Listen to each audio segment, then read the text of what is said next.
Počela sam možda edituješ to.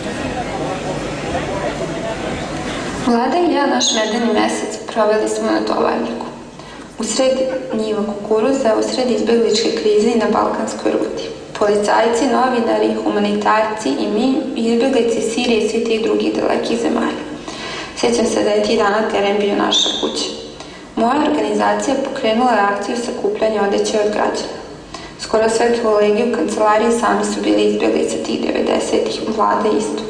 Ja nisam bila izbjeglica, 90-ih sam bila mala, ali je ostalo da izbjeglicama treba pomagati. Tako je bilo i danas. Ti dana na tovarniku delila sam hranu, vodu, ni reč utih.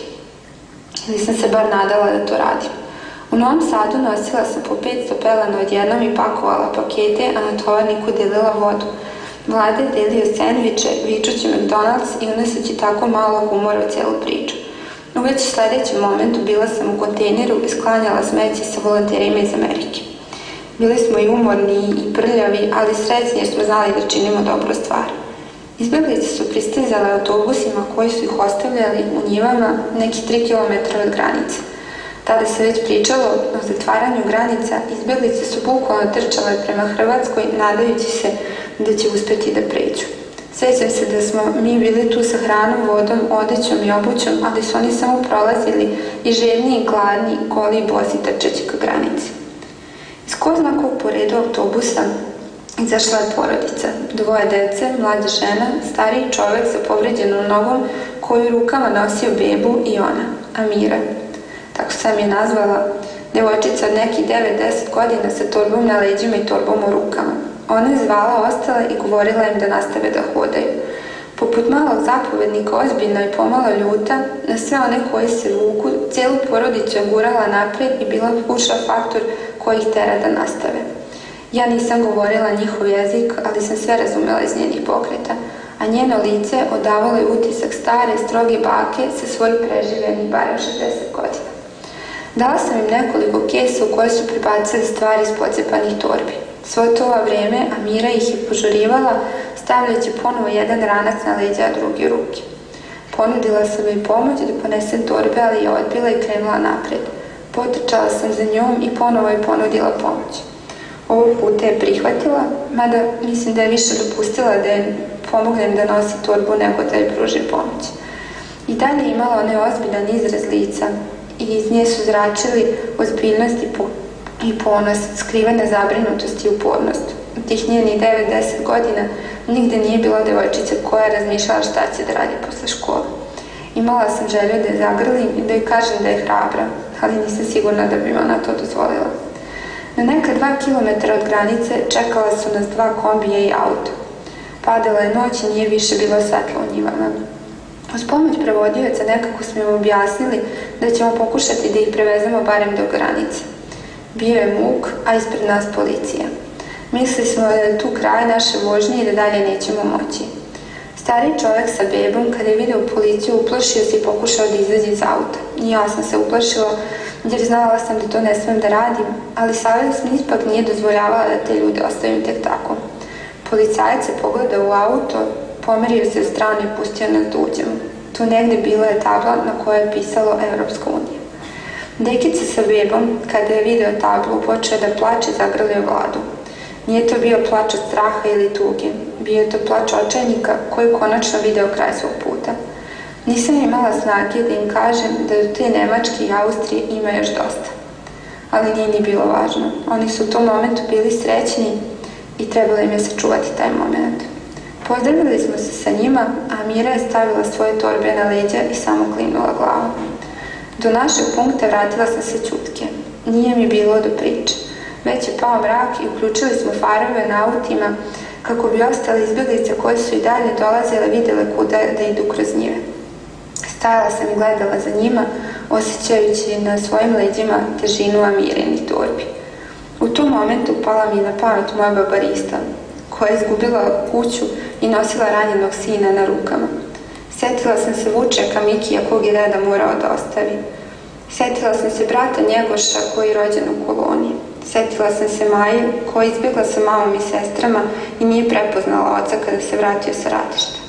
Setila sam se Sanje koju rat i danas proganja i koja dane provede da ne priča o tome kako je postala izbjeglica. Setila sam se žene iz Sirije koja je po ceo dan gledala sliku bebe koja se udavila u moru. Setila sam se dede asmatičara za kog nije bilo invalidskih kolica i kom sam dala po svoju pumpicu. Njemu je bila potrebnija nego meni. I ponovo sam videla ispred sebe Amiru, djevojčicu koja je oduzeto pravo da bude dete. U tom momentu reč izbjeglice za mene dobila je lice. Ne jedno lice, more lica. More lica kojima je oduzeto pravo na njihov vlastiti život. Pravo da piju kafu sa prijateljima i da ne gledaju ranjenog sina, da ne dočekaju smrt svoje dece. Pravo da budu deca, pravo da budu ljudi. To lice može da bude moje ili tvoje. I baš zbog toga znala sam da ću sutra ponovo, zbog svih njih koji dalje prolaze kroz njive u svetlost farova, koračujući u neko bolje sutra, da ponovo dođem i pomažem. To je bila moja obaveza, a trebalo je da bude svačija. Dobro večer, moje ime je Tajana Zadrovec, ja sam moderatorka večerašnje tribine i htjela bih da pozdravim sve prisutne i pre svega da vam se zahvalim što ste došli večeras. Skupili smo se povodom Svetskog dana izbeglica koji je bio juče i mi smo zapravo neke cele nedelje obilježavali taj dan. Novosadski humanitarni centar i Terre des Hommes su u okviru projekta podrške ugrožene deci izbeglicama i članovima njihovih porodica su organizovali ovu tribinu Mi izbeglice sa ciljem da sudbine izbeglice se približe građanima i građankama Srbije. Kroz ovu tribinu ćemo pričati o izbeglicama iz tri ugla. Iz ugla ljudi koji rade svakodnevno sa njima, iz ugla njihovih sunarodnika koji žive u Srbiji, a koji su se sada našli u ulozi pomagača, kao i iz ugla samih izbeglica koji sada su potražioci azila u Srbiji. Sa nama su danas na tribini govorit će Valentina Sekereš iz Novosadskog humanitarnog centra, koja je asistentkinja na projektu, koji je podržan od Terre des Hommes i koja će nam reći nešto više o samom projektu. Dario Šler iz Novosadskog humanitarnog centra, saradnik na projektu, koji će nam ispričati svoje iskustvo sa izbeglicama iz ugla nekog ko je radio na terenu od samog početka izbegličke krize. Jelena Jagnjić, također iz Novosadskog humanitarnog centra, saradnica na projektu koja će sa nama podeliti svoje iskustvo u radu sa izbeglicama. Akram Meri, Novosadski humanitarni centar, kulturni medijator, prevodilac koji je došao iz Damaska i on će nam reći kako je u njemu u radu sa izbeglicama, kako se osjeća kada vidi ljude iz svoje zemlje u ovakvoj situaciji. Abdurrahman Hić Husein, koji će nam iz svog iskustva reći kako je prešao put iz Sirije do Srbije, kako je ići čamcem preko mora i kako je tražiti azil u Srbiji, i Tijana Otašević, prevodioca engleskog na srpski. Nakon tribine bit ćete mogućnosti da pogledate izložbu fotografija koja je zapravo nastala kao svedočanstvo o radu samog Novosadskog humanitarnog centra, koji aktivno pomaže od samog početka izbegličke krize u Srbiji. Imaćete priliku da pročitate priče nekoliko izbeglica koje su oni hteli da podele, a kojima se opisuje njihov život pre puta, sam put i ono oko čega se nadaju. Valentina, reci nam nešto više o samom projektu, kako ste počeli i koju vrstu pomoći ste delili izbeglicama? Novosadski humanitarni centar i organizacija Terre des Hommes sarađuju na projektu pomoć ugroženoj deci izbeglica i njihovih porodica. Cilj jeste da se kroz rekreativne aktivnosti, prvu psihološku pomoć, materijalnu pomoć u vidu odeće, higijene, pruži pomoć izbeglicama. Počeli smo da radimo u oktobru prošle godine u Berkasovu. Tada smo imali jedan šator, 2 stola i klupe gde su izbeglice na putu ka Hrvatskoj mogli da sednu, da se odmore, deca da se igraju, da dobiju određenu vrstu pomoći koja im je potrebna. Nakon toga smo počeli da radimo u Adaševcima, motelu. Distribucija garderobe i higijene se radila u autobusima, a rad sa decom i izbeglicama je rađen ispred motela. Trenutno radimo u Subotici i u Beogradu. U Beogradu radimo u oba parka i u miksalištu, a u Subotici radimo na autobuskoj stanici. U Mikselištu imamo kutak za majke i bebe, to je mesto gde majke mogu da presvuku svoju decu, da ih okupaju, takođe da ih stave da spavaju, da se i one same odmere ukoliko je to potrebno. Tokom ovog projekta materijalnu pomoć i higijenu je dobilo 30.000 izbeglica, znači od oktobra do polovine juna ove godine. Oko 9.000 dece je učestvovalo u našim rekreativnim aktivnostima, a oko 3.000 osoba je dobilo prvu psihološku pomoć. Samo bih dodala što se tiče filma koje smo pogledali i još jedan koji ćemo pogledati, da su oni nastali u okviru radionice Digital Storytelling koju je organizovao Care International Balkan i koja je rezultat rada naših kolega i koleginica. Dario, ti si istoričar po struci, kako te vidiš celokupnu izbegličku krizu?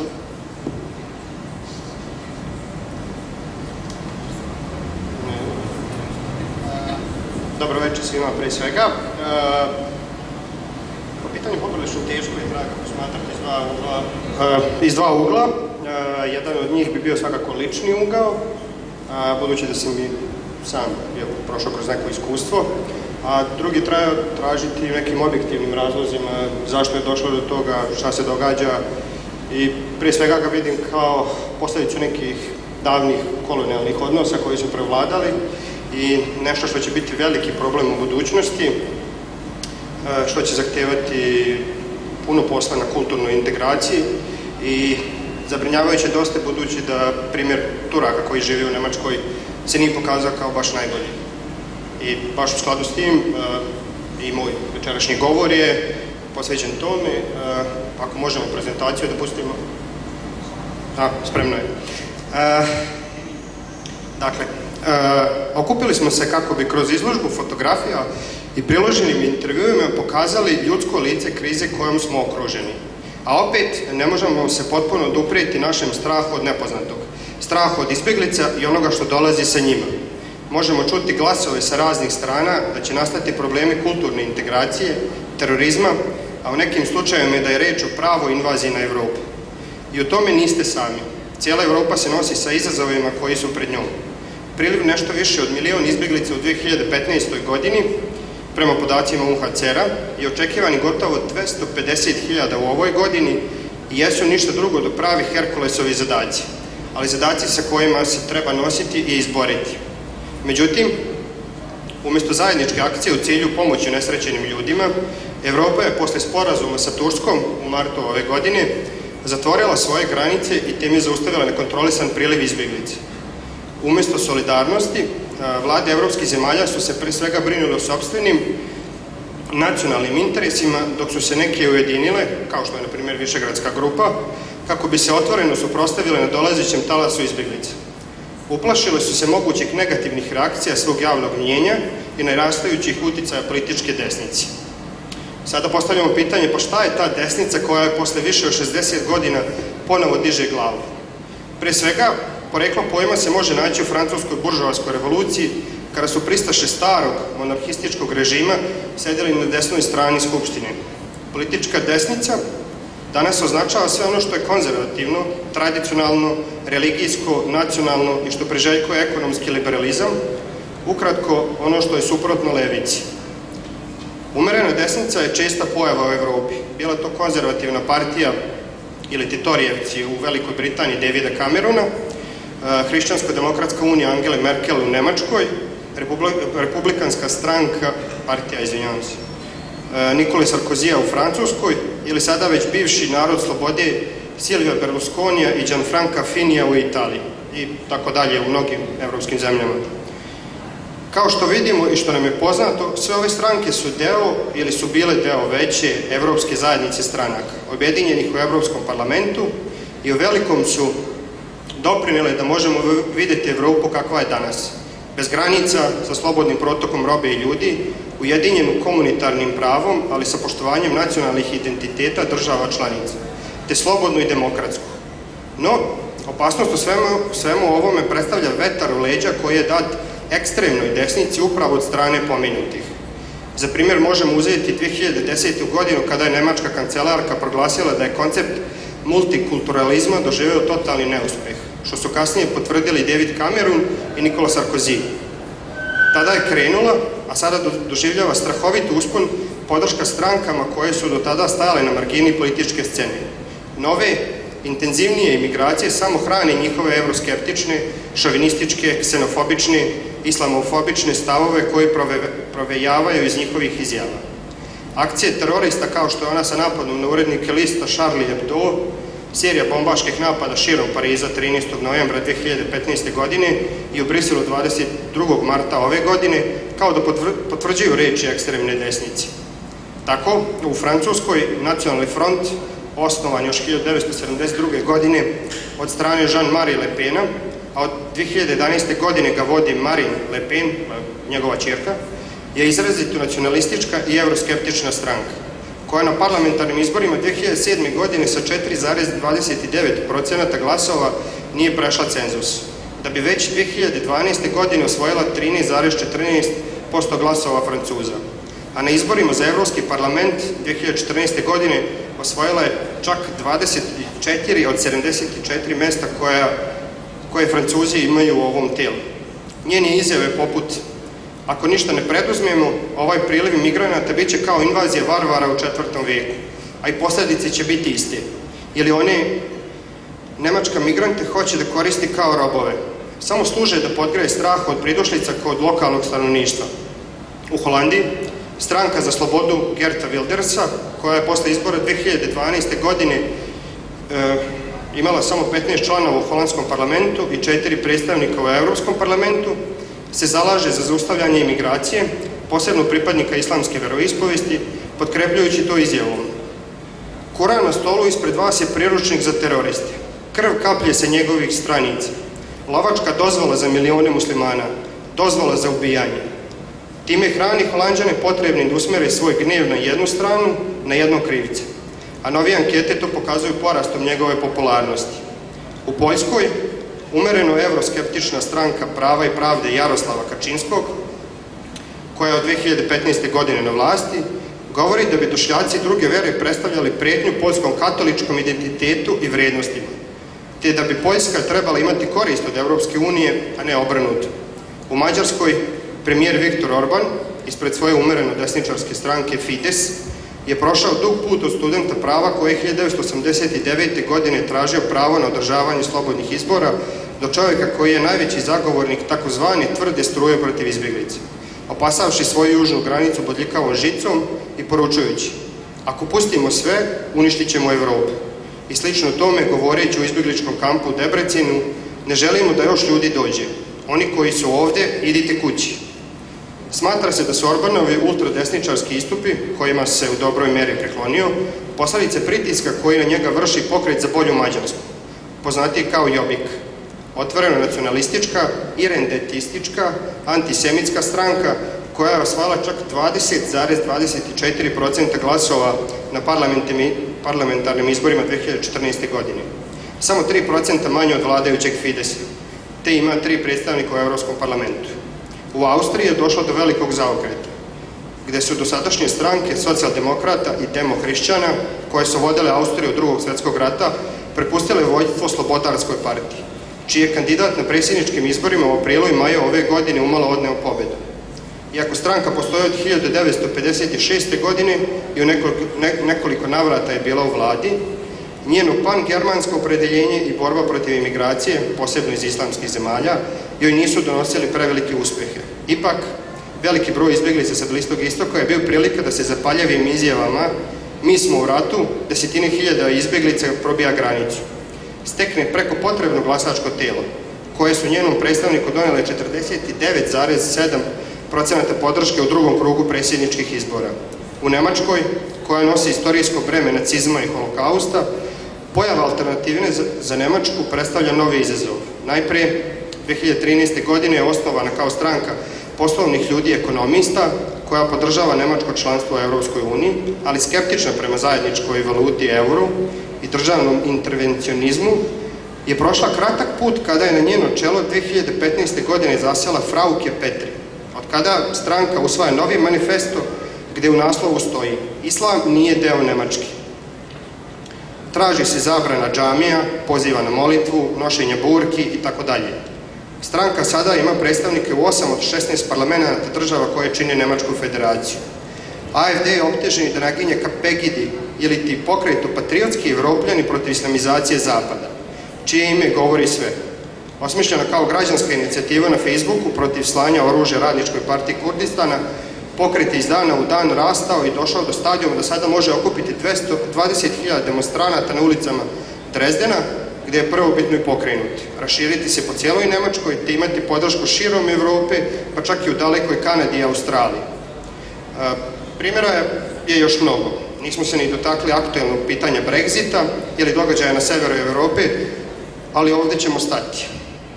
Rećemo samo da zajedničko im je da se sve ove partije i pokreti sada ujedinjuju u Evropskom parlamentu u razne grupacije kao što je Evropa slobode i direktne demokratije ili Evropa nacija i slobode. Organizuju zajedničke skupove kao što je nedavno takozvano Patriotsko proleće održano 17. juna u Beču, gdje su se okupili predstavnici navedenih desničarskih stranaka i još. Populističkim frazama sebi stvaraju širi medijski prostor i zadobijaju naklonost birača. Međutim, da li je to ono što Evropa želi čuti? Mi kažemo ne. Ne jer je poučen iskustvima 2 svjetska rata. Seća se da je zadrati nacionalizam i kolonijalni ekspanzionizam doveo do Prvog svjetskog rata i gubitka miliona ljudskih života.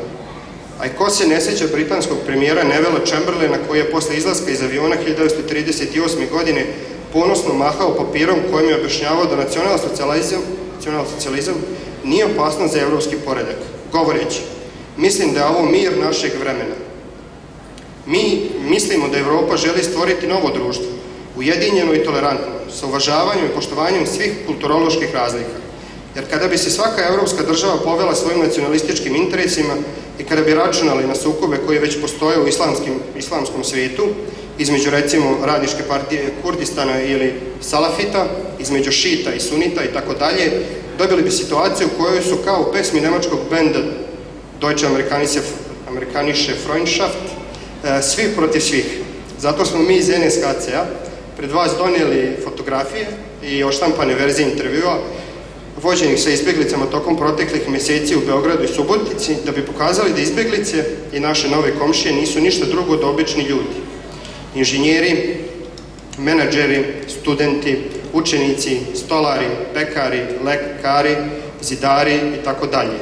Ljudi sa istim željama i potrebama kao vi i ja, te da upravo žele pobeći i zaštititi se od onoga što mi mislimo da će doći sa njima.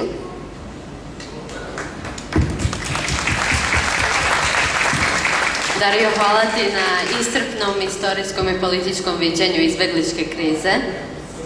Ovo bi prije bili geopolitičko. Sa malim osvrtom na istoriju. Profesionalna deformacija. Jelena, kao psiholog često si imala priliku i još uvijek imaš da pružaš psihološku pomoć. Šta konkretno to podrazumeva i koliko to ljudima pomaže koji se trenutno nalaze u takvoj situaciji? Da. Pa evo ovako, mi svi ovdje imamo priliku da radimo sa ljudima koji su izloženi hroničnim, višegodišnjim, čak kad govorimo o izbjeglicama iz Afganistana i višedecenijskim, veoma intenzivnim stresorima i traumama.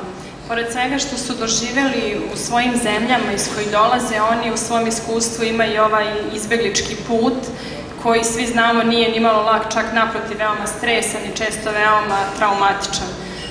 Mnogi na putu preko mora, samo recimo do Grčke, mnogi su izgubili članove porodice, prijatelje, poznanike. Također, svi znamo koliko teška i često traumatična iskustva nose iz Mađarske i Bugarske i koliko to sve dodatno otežava njihovu i onako već dovoljno tešku situaciju.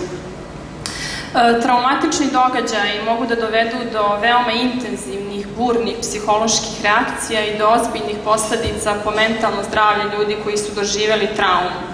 Da bi se to sprečilo, traumatizovanim osobama se pruža posebna vrsta psihološke pomoći koja se zove prva psihološka pomoć. Suština pružanja prve psihološke pomoći je u stvari pružanje jednog prihvatajućeg, empatijskog, saosećajnog, fleksibilnog stava prema reakcijama ljudi koji su doživjeli traumu. To je ovako definicija, možda malo rogobatno zvuči, ja bi to vođena našim iskustvom prevela i pojednostavila svojim rečima da je prva psihološka pomoć u stvari kontakt, odnos dva čoveka, dva ljudska bića, jednog koji pati i drugog koji tu patnju razume. Glavni doživljaj ljudi koji su doživeli traumu jeste to osjećanje bespomoćnosti, gubitka emocionalne ravnoteže, gubitka kontrole nad svojim emocijama, mislima, postupcima. I upravo glavni cilj pružanja prve psihološke pomoći jeste da se taj osjećaj psihološke ravnoteže ponovo vrati. Kao što je Valentina rekla, znači ja radim u TDH timu i naš fokus je rad sa majkama i sa decom, samim po sebi vulnerabilnim grupama, majka i deca.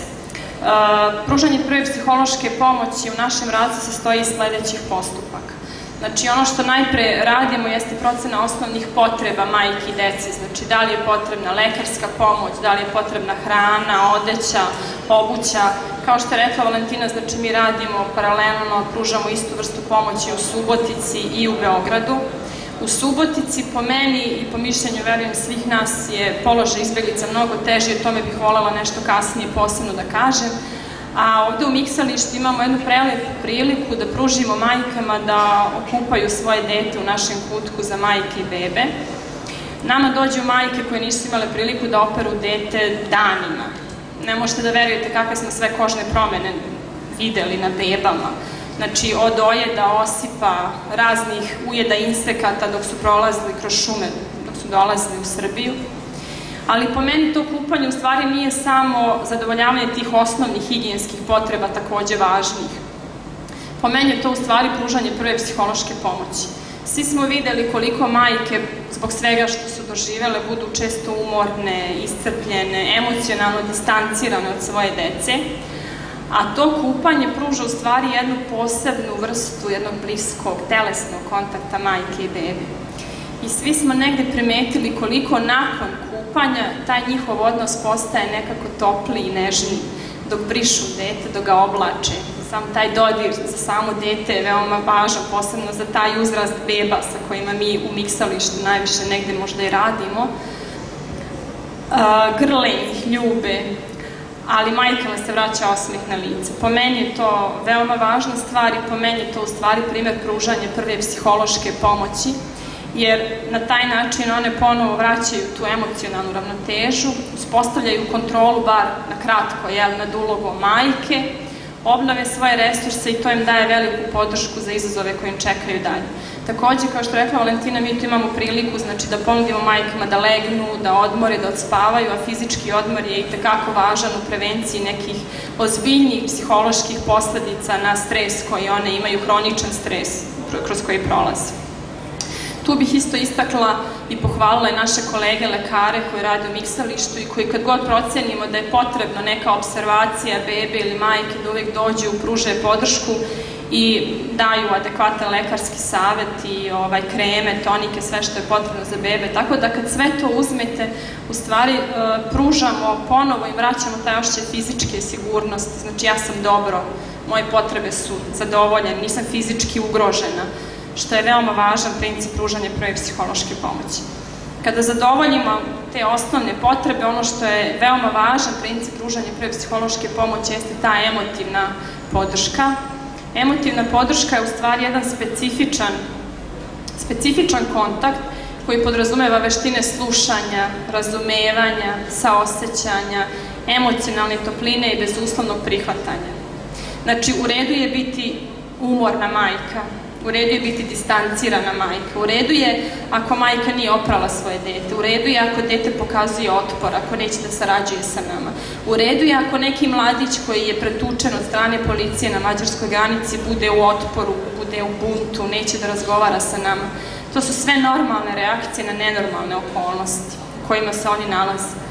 I to bezuslovno prihvatanje je veoma važno zato što mi njima tako pružamo poruku da nisu oni loši, da nisu oni manje vredni, već su prosto njihovi psihološki resursi već skoro potpuno istrošeni, a iznad svega nalaze se u potpuno nenormalnoj situaciji. Htela bih samo da kažem da emotivna podrška nije nešto, neki poseban koncept u okviru pružanja prve psihološke pomoći.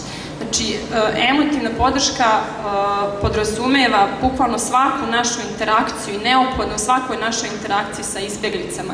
Znači, kad delimo hranu i kad delimo odeću, bitan je taj kontakt koji se uspostavi sa nama i to uverenje da mi njih razumemo, taj kontakt očima, osmeh, reči podrške, to je u stvari emotivna podrška.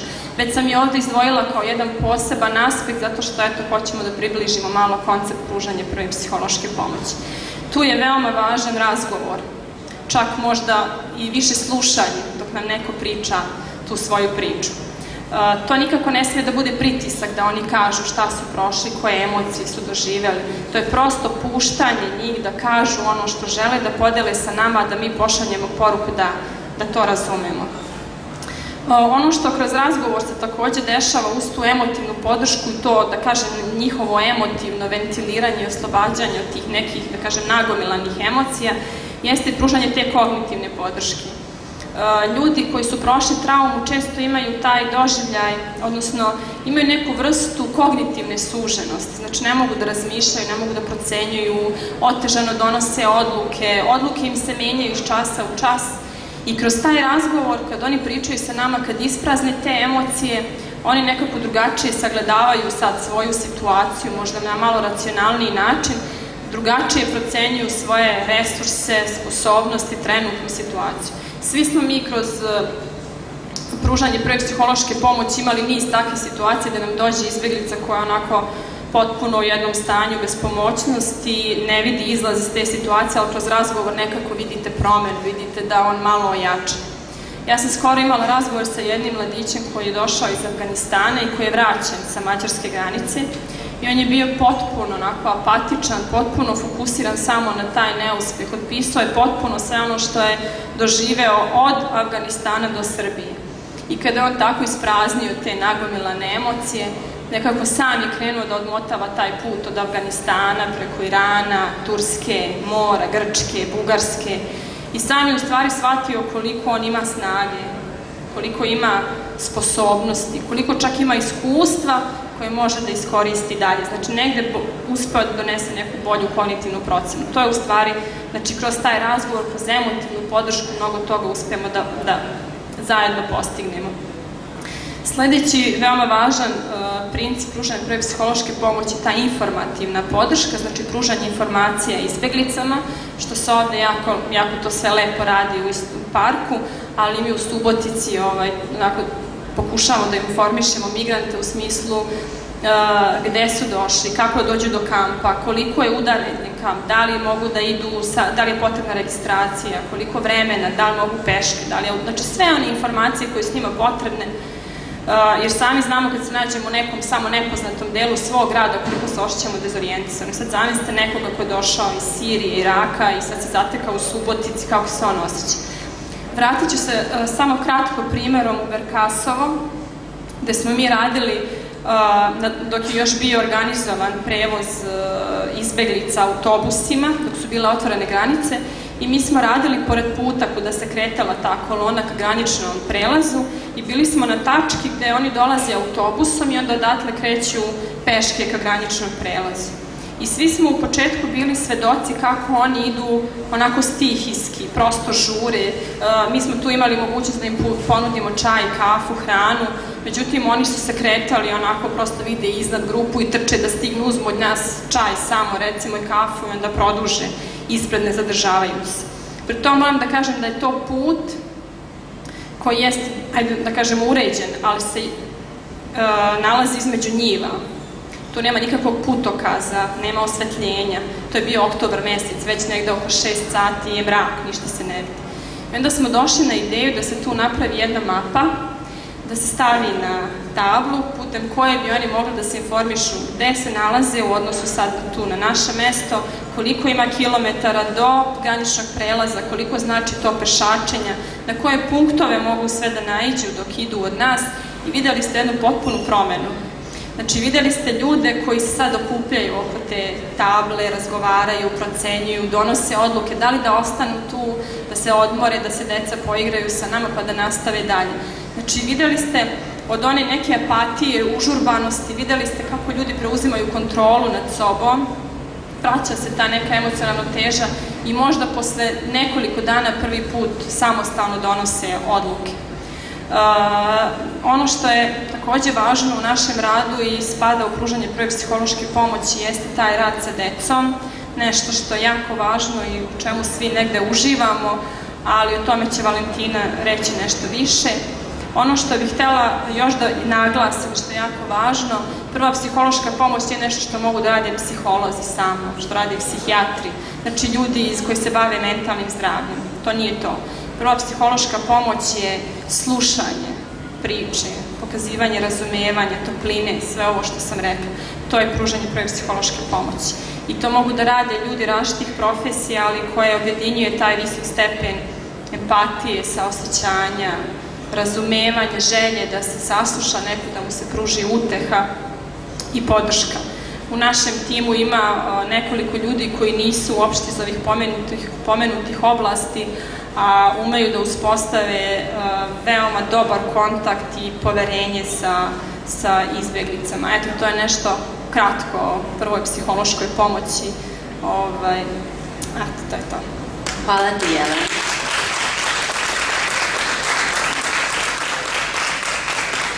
Akrame, vi ste se u Srbiju doselili iz Sirije pre mnogo godina i zapravo ste u ovoj izbegličkoj krizi sudelovali, još uvek sudelujete kao prevodilac arapskog jezika.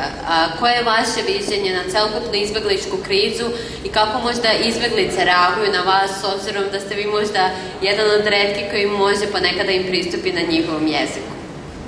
Dobro večer. Izbegličke krize u današnjem svijetu tu jedan veliki izazov ne samo za nas, svi humanitarci koji radimo na tom, nego jedan veliki izazov za celog svijeta. Normalno, ja sam kao čovjek koji je došao ovdje u davnom, kad je bila za vreme SFRJ i školovao sam.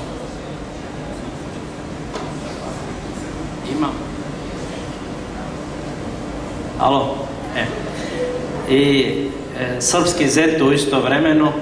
Mnogo znam i mnogo imam znanje u pozadine sve ove tragedije koje zadesili i moj narod i moje zemlje. Normalno, ja dajem potpuno moj glas za ono što je pričao moj kolega, za sve što je dešavalo u Evropi i porast desnica, ali ima jedna jako velika stvar koju bih hteo ja tu da pričam, koji je nekako slabo dotakne tu temu. Razloge, koji su razloge koji je izazivao tu izbegličke krize, zbog čega taj narod, zbog čega tu ljudi ostavili svoje domovine, ostavili svoje zemlje i krenuli ka drugim zemaljama. Šta tiče Sirije, ja bih volio malo da fokusiram na Siriju, naročito što ima dosta sirskih izbeglice sad koji prolazi i idu u svijetu i u okruženju u arapskom svijetu. Sirija kao zemlja od uvek ona je znala za sebe da bude utočišta izbeglice i drugih zemalja. Nije sad u savremenom svijetu, nego čak i u ranjim, drevnim njene istorije. I Armeni kad su prošli iz Kavkaza, kad su Turci njima bilo masakrirani, oni našli utočište u Siriji. I zato ima jedna velika etnički deo Jermena koji živi u severni deo Sirije i oni dobro uklopili i postali jedan deo sirskog društva. Isto u savremenom svijetu, nakon američke invazija nad Irakom, Iran je, kad je bilo ratovi u Libanu, Sirija ugostovala skoro 1,5 milijuna izbeglica iz Iraka, 2 milijuna izbeglica iz Libana u toku libanski rat i ni za jedan izbeglica nije podigla šatori, apsolutno. Svi su bili zabrinuti u školama i u kućama. Svaki Sirijac podelio parče hleba koji je imao sa drugima. Ali, nažalost, kad je desilo tu situaciju u moju zemlju, moj narod i moji ljudi idu po šatorima i čak kod najbliži susjedi ne može da nađu pomoć. Tu mogu da osvrtim na drugi arapske zemlje koji su bogati, koji mogli mnogo da pomognu u tom krizu. Vraćam na ono najvažniji segment u tom priču, da je ratovi i interes neki određeni krugovi u međunarodnoj zajednici koji izazivali tu ratovi, oni se treba da snosi najveću odgovornost za tu izbegličke krize u svetu. Pre neki dan čuli smo čelnici Ujedinjenih nacija i čelnici UNICEF, UNHCR pričaju da danas u svetu ima 65 miliona izbeglica. Da je taj broj raste svaki dan više nego koliko dišemo mi. Ne znam da li ste čuli taj izjava. To je ogromna i to je katastrofalna situacija. Ko je kriv za to? Na koji krivica moramo da izbacimo? Normalno ima neku krivac koji je on ratovao, koji je prodao oružje, koji je bombardovao te zemlje da bi te ljudi bili prenuženi da napušti svoj domovin. Američka invazija nad Irakom 2003. godina. Nakon toga što su koristili kako zvani arapska proleće, umjesto arapski narod da živi u miru, da vidi više sloboda, da živi kao u drugim zemljama, nego napravili od ove arapske proleće neko ne samo jesen, nego krvavi u boja krv i rat. Šta će Sirija sad? Ona ima 23 miliona stanovnika, ali nakon 5 godina rata imamo u Siriji 500.000 ubijenih. Tu neki podaci od Observatorijom za ljudsko pravo koji ima sedište u Londonu. 500.000 mrtvi, 7 miliona raseljenih unutar zemlje, 5 miliona izbeglice van granice zemlje. Evo gde se nalazi tu koji su van granice zemlje. U Turskoj 2,8 miliona izbeglica, u Libanu 1,2 miliona, Liban koji ima samo 3 miliona ima skoro 40% njenog stanovnike sad sirske izbeglice.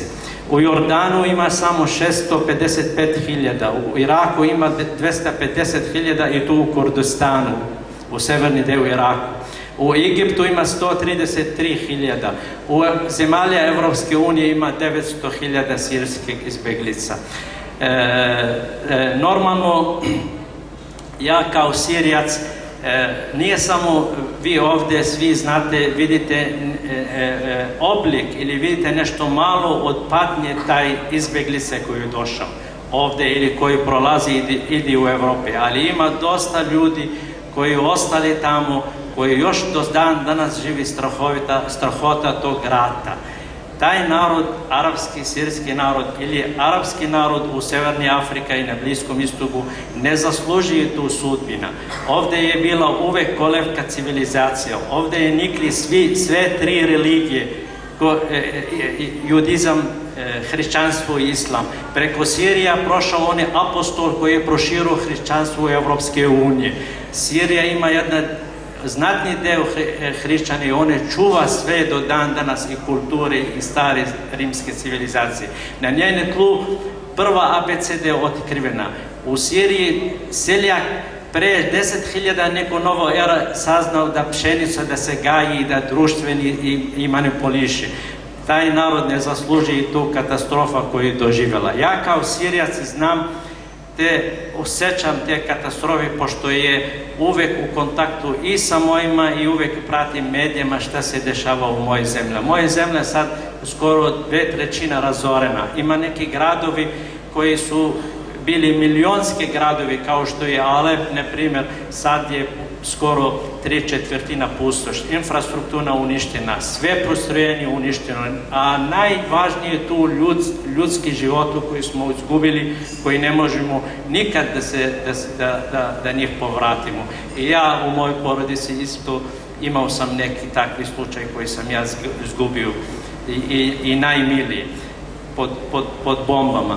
Normalno, ja kao Sirijac ovdje kad radim sa izbjeglicima, hoću da kažem da kad znaju moj jezik, mnogo znači da oni otvaraju srce, da pričaju o njihovoj patnji, onda mogu da znam od njih dosta i može da mi poveruju više stvari zbog čega, kako su došli, pošto uglavnom većina su uplašeni. Oni većina se plaši, nije samo da će biti gladni ili žedni. Ne, oni hoće njihovu bezbednost njihove djece, da sutra dan da obezbeduju taj njihovo dete da će idi u škola isto kao drugi djece. Pa zato je bilo jako dosta priče zanimljive koji su mu pričali u one patnje koji su doživjeli tamo, koji njih terala na taj put. Evo, neki od njih normalno dosta od ove priče dotekli moje srce i ovdje uz pomoć moja organizacija uspevamo nekako da se oplažimo taj bol, da se pomognemo na neki način. Ima jedna priča u jedan dečak baš iz Sirija, iz južnih deo Sirija, iz Dara. On je momak 20 godina, mjesec dana provio na putu, normalno kad je bila otvorena ta ruta Balkan, ali on izgleda na granice Sirija i Turska morao da hoda pod vodom do ovdje dva dana i posle isto pod kišom, pod vedrom nebom, mjesec dana nije imao da se suši svoj odeće ili bilo šta. Onda kad je stigao u Grčku bio potpuno bolestan, bio potpuno i preko Makedonije, stigao u Beograd, ovdje ne može da stoji na nogama i bio izbačen tamo u kambu, u Šidu, valjda neki od ovih mojih kolega znaju njega. Igra slučaj, ja sam saznao za njega i kao tamo bila toliko gužva, kiša padala, ljudi nisu mogli ni da nađu mjesto u šator, pa onda dosta porodice se dece spavali van šatora. On bio izbacen tako na zemlje, nikoga ne pitao. On je imao drugovi, ali drugovi otišli pre njega pa morao sam, nije imao nikoga apsolutno. I onda kad smo doveli ljekara, onda ljekari odmah vidjeli njegova onda je u tako teškoj situaciji, onda morali smo u bolnici Sremska Mitrovica, pa onda bolnica Sremska Mitrovica odmah za Sremsku Kamenicu, pošto bio njegov život u pitanje satima.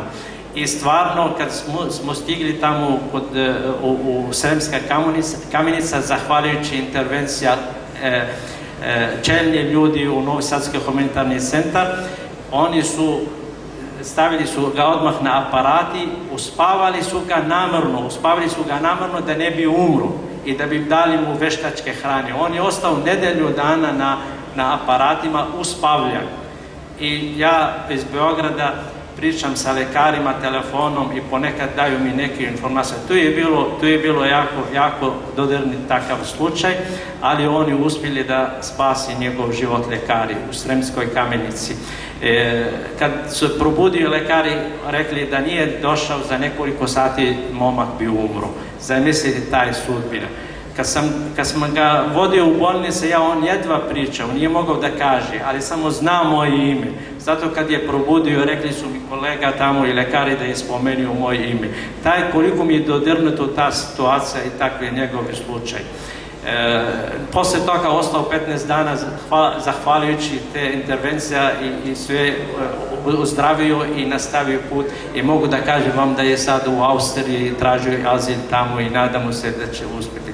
Ima dosta takvih dodirnite situacija. Jedna sirska porodica, muž i žena i dvoje malo djece, kad su krenuli na put iz Sirija, oni toliko maltretirali iz južni deo Sirija prema severni deo Sirija, bili zatočeni kod islamske država, asil, pa onda napuštali njih i toliko mučili dok platili, dok izašli iz Sirija. Kad su izašli iz Sirija, stigli na turske teritorije, umrla mu žena jada. On je morao da je sahrani tu na putu i da nastavi sa dvoje djece na putu. To je toliko drnata, ima priče. Šta mogu ja, ako da ima vremena mogu da pričam do sutra u te situacije koje sam saznao od njih. Ali u isto vremenu još jedna priča, jedan momak koji ima 16 godina sa ocom došao u Šidu, otac je umro, morali smo da ga sahranimo u Šidu. Pa onda otišao ja sa tom momku na sahranu, čitali smo nešto od Korana, to je tako jako dodirnuta situacija, ali evo, ima i ne samo tužni, ima i nekako lepše trenutke sa izbjeglicama. U Šidu jedan momak veruje, jedna devojka, pa onda napravili jednu feštu, jednu proslavu, žurku, pa bila igra, bila jako zanimljiva i prisustvo ove televizije i snimaju, bili tako po neki mali tako trenutke za zabavu. Ne znam, tu je uglavnom moj iskustvo sa radom.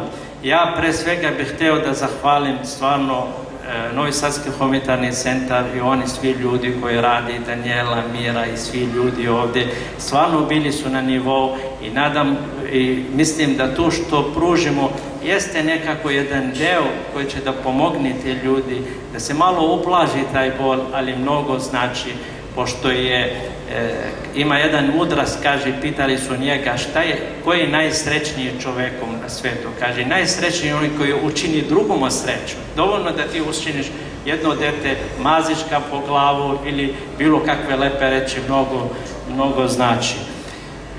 Da li, ne znam, ovo iskustvo je velika iskustva za meni, mnogo upogatila moj radni vek i nadam se da nisam mnogo produžio što će govor. Hvala vam.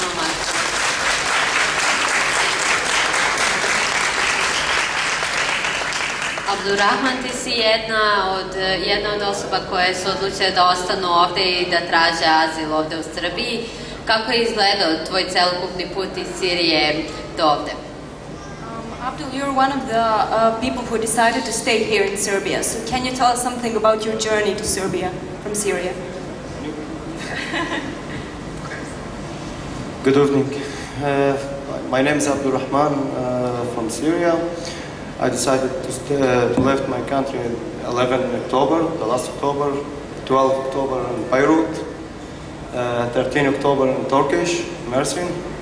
I had to stay there 2 weeks because I had to searching about someone to help me to cross the sea between Greece and Turkish to Parmakos Islands, Greece Islands.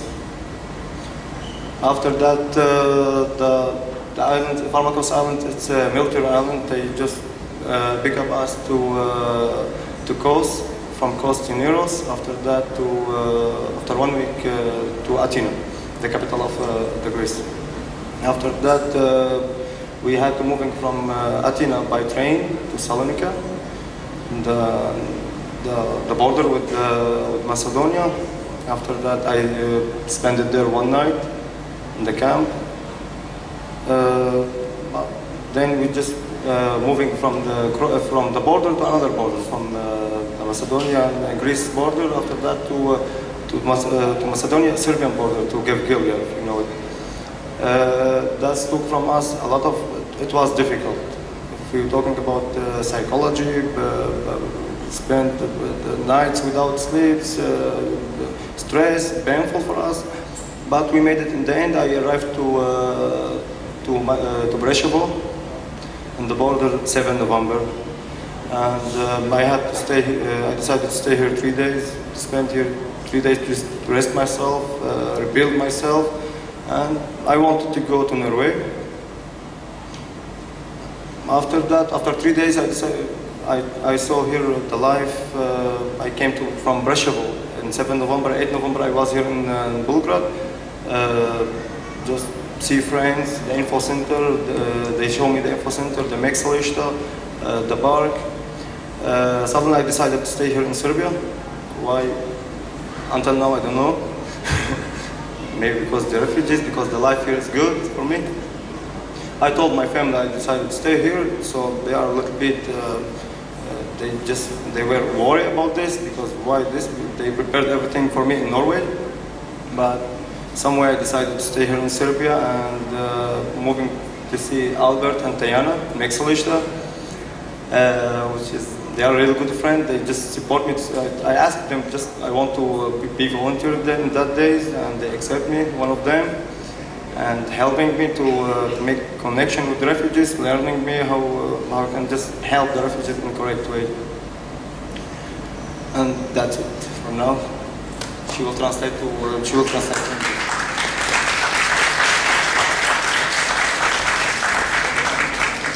Dobro večer, zovem se Abdul Rahman i dolazim iz Sirije. Siriju sam napustio 11. oktobra i zatim sam došao u Bejrut. Već 13. oktobra bio sam u Turskoj, gdje sam ostao 2 nedelje. Nakon toga tražio sam nekoga ko će uspjeti da me prebaci u Grčkoj i uspeo sam u tome. Tamo sam se našao sa grupom izbjeglica koji su mi pomogli da dođemo do Grčke. Zatim smo od Atine do granice sa Makedonijom išli vozom. Kada smo došli do Makedonije, sljedeća destinacija je bila Srbija. Tu sam se susreo sa mnogim poteškoćama. Najpre psihološkim, što je bila sve uzrok nespavanja, bio sam pod velikim stresom. U Preševo smo stigli 7. novembra, gdje smo ostali 3 dana da bismo malo odmorili. Tada je moj cilj bio da stignemo u Norvešku. Međutim, došao sam u Srbiju, tu sam upoznao mnoge prijatelje.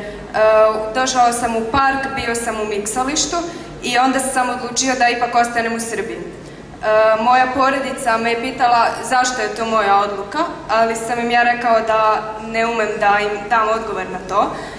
Oni su bili dosta zabrinuti jer su mislili da ću ja da odem u Norvešku. Međutim, odlučio sam da ostanem u Srbiji. Tu sam upoznao mnogo prijatelja u miksalištu i zatražio sam da volontiram, što su oni prihvatili i sada sam u mogućnosti da pomažem drugim izbjeglicama koji su u sličnoj situaciji kao i ja. Hvala. Valentina? Izvinjavam se, samo trenutak. Pre svega želeo bih da se zahvalim svom prijatelju Abdul Rahmanu što je došao večeras i hteo bih da kažem za sve ostale, uskoro će vam biti vidljivi, moći ćete da vidite intervjua. Ako ste se zainteresovali za Abdul Rahmanovu priču, on je jedan od intervjuisanih i nalazi se u našoj zbirci.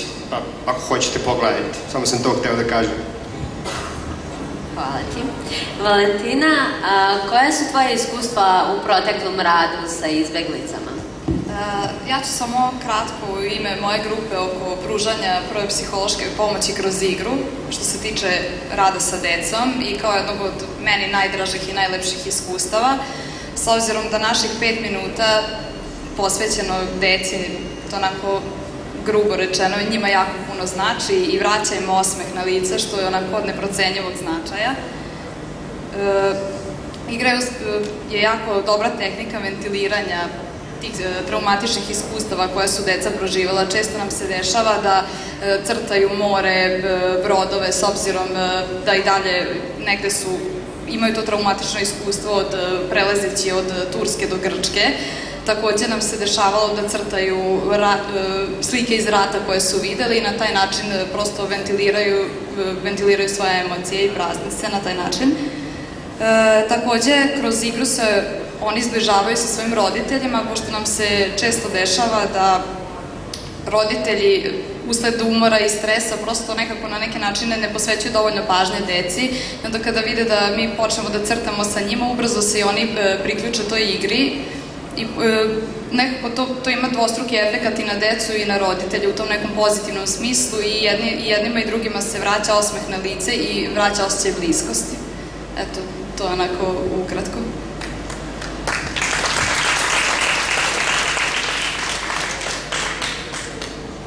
Dario, da li si u pričama koje si čuo kod izbjeglica prepoznao možda sebe ili prepoznao neku svoju priču? Naravno, bilo je mnogo slučajeva. Kao što sam spomenuo ranije, svaka priča ima kako je vi doživljavate lično, ali kako ne bih dalje pričao, pripremili smo vam jedan film.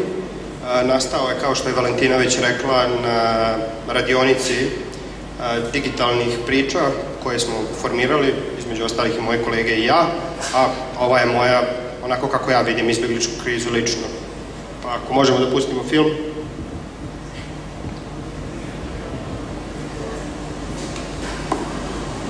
Završivši svoj 20-godišnji proces obrazovanja i pitajući se šta mogu učiniti sa svojim životom i pokazati svoju korisnost društvu, ukazala mi se prilika sa prolaskom izbjeglica sa Bliskog istoka kroz područje u kom živim. Traživši način kako da pomognem, odlučio sam pokucati na vrata lokalne nevladine organizacije koja je već otpočela djelovati u istom tom pravcu. Nisam dugo čekao, a našao sam se u centru akcije. Tamo gdje sam mogao biti u kontaktu sa izbjeglicama i pomoći koliko je god to bilo moguće. Davajući sve od sebe i misleći da olakšam muke izbjeglicama, dijeleći im preko potrebnu hranu, napitke, garderobu i ostale stvari koje su im bile potrebne. Te osmijeh, po koju lepu reč, onako u prolazu i slušajući njihove priče. Smatrao sam da entuzijazmom, podrškom drugih dobrih ljudi i saradnika nema prepreke koje ne mogu prebroditi. Međutim, onda me iznenada pogodilo. Neka davna i gotovo zaboravljena sjećanja su se probudila. Sadašnja događanja su utjecala da moja sopstvena istorija oživi. Strahote rata su opet oživjele u mojoj glavi, a stradanje ljudi nisam mogao jasno razgraničiti na ova sadašnja i ona sopstvena od pre 20 godina. Gledao sam reke i ljudi koji su se sa mukom kretali tražeći utočište, a što me je posjećalo na slične reke kojima sam se i sam kretao tražeći svoju sigurnu luku, svoju bezbednost. Viđao sam gladne ljude koji nisu imali prilike jesti po nekoliko dana, a to me je vraćalo na javne kuhinje u kojima sam stajao u redu čekajući da i ja dobijem svoje sledovanje hrane. Viđao sam ljude kako je u svoj toj prljavštini graničnih prelaza izbjegličkih kampova kojom su okruženi pokušavaju zadržati trunku civilizovanosti i dostojanstva koje su nekada imali. Devojku koja sakriva lice pred poznanikom koga je vidjela zbog neurednog stanja u kojem se nalazi, oca koji pokazuje slike svoje dece od pre rata kako bi dokazao da nisu uvijek bili prljavi, pocepani i raščupani kao u sadašnjoj situaciji. Sve te scene su me posjećale na prizore kroz koje sam prolazio kada je majka, usled nedostatka električne energije, morala grejati vodu na starom šporetu na drva kako bi uspjela kupati dete i zadržati minimum higijenskih uslova. Međutim, najteži trenutak je onaj kada sam shvatio svu tragediju rata i stanja kojim sam okružen, jeste trenutak kada sam u izbjegličkom kampu upoznao 4-članu porodicu iz Sirije. Poučeni, kulturni, srdačni, posjećali su mi na idealnu porodicu. Otac, zamišljen i udaljen, zabrinut za budućnost, majka pribijena uz njega. Deca, devojčice od 4 i 7 godina, donekle nesvesne događanja mjesta na kom se nalaze, uživaju u igri organizovanoj strani mnogih humanitarnih radnika. Priključio sam se slučajnoj igri, a deca su izabrala baš da je nastave sa mnom. Do kraja dana bili smo prijatelji. Sutradan zajedničko druženje se nastavilo. Dodavanje loptom, slaganje puzli, čovječe ne ljuti se, međusobna razmjena reči na srpskom i arapskom jeziku. Dani su prolazili, a moja vezanost za familiju je sve više rasla. A oni su odgovarali pozivajući me za sto za kojim su ročavali i dijelili sa mnom ono malo hrane što su imali. Osjećajući se već kao član porodice, srce mi se slamalo kada sam devojčice video kako blede i kroz plač objašnjavaju da imaju stomačne probleme zbog loše ishrane koje su imali tih dana. Reagujući što sam mogao bolje, donosio sam im povrće, voće i druge potrepštine koje su im bile potrebne. Mlade i snažne devojčice su se oporavile. A baš kada sam pomislio da ćemo nastaviti uživati u igri, otac je stajao po strani, obavljajući telefonske pozive, i kada sam ga pitao da li je sve u redu sa njim, odgovorio je da mu je glava na drugom mjestu. Ponovo pitan da li ću vas vidjeti opet, samo je slegao ramenima. Znao sam da su male šanse za ponovni susret, ali nada umire posljednja. Želja da provedem vrijeme sa njima je bila veća od straha da ih izgubim. Sutradan ih nisam zatekao. Otišli su ka mađarskoj granici, a meni je ostalo samo da sednem za sto za kojim smo provodili vrijeme i tužan zbog gubitka nekoga koga sam zavoleo, postavim sebi brojna pitanja. Zašto sam sebi dozvolio da se toliko vežem za ljude kojima je izbjeglički kamp samo usputna stanica ka njihovoj krajnjoj destinaciji? Da li će im stvarno biti bolje negdje drugo i kako će se oni sada snaći bez mene? Međutim, prebrodivši taj trenutak sebičnosti, shvatio sam. Rat ne ostavlja izbora. Njihov cilj jeste ponovna izgradnja izgubljenog života, to jest potraga za novom šansom. Istom onom koja je meni omogućena i koju sam izgradio.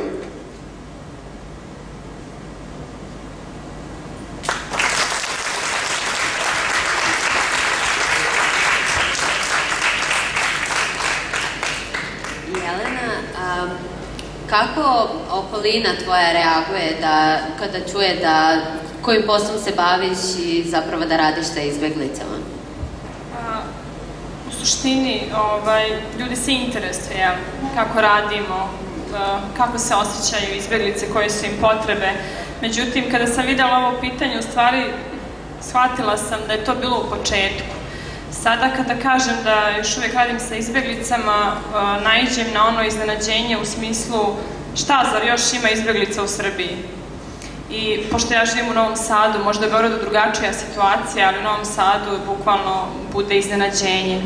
Tako da u stvari bih htjela ovim putem da kažem da je to možda jedan problem, ta medijska neposvećenost izbegličkoj krizi u Srbiji, jer je to upravo to, izbeglička kriza u Srbiji. Znači, to nije nešto što se dešava nekim ljudima tamo, to se dešava ovde i mislim da bi mediji trebalo više da se bave ovim problemom, zato što na taj način se mobilišu volonteri, podiže se negde društvena odgovornost i mobilišu se svi dobri ljudi koji žele i mogu da pomognu. Hvala ti. I za kraj, Abdulrahman, koje su tvoje očekivanja i planovi za život ovde u Srbiji? What are your expectations and plans when it comes to your life in Serbia? Okay, I'm not that guy, just put a plan for the future, near future. But I have everything I need. I have my job, which is volunteer with the Mexalista. That's what I like it. I have my girlfriend. I have my own life. I'm enjoying each second my day. So that's it. I have everything I need. I don't have anything else. The beast, just that. Trenutno nemam neke konkretne planove. Imam trenutno posao ovde u miksalištu, imam devojku i veoma uživam u svom boravku u Srbiji, ali to bi bilo to za sada. Ništa drugo ne planiram u skorijoj budućnosti.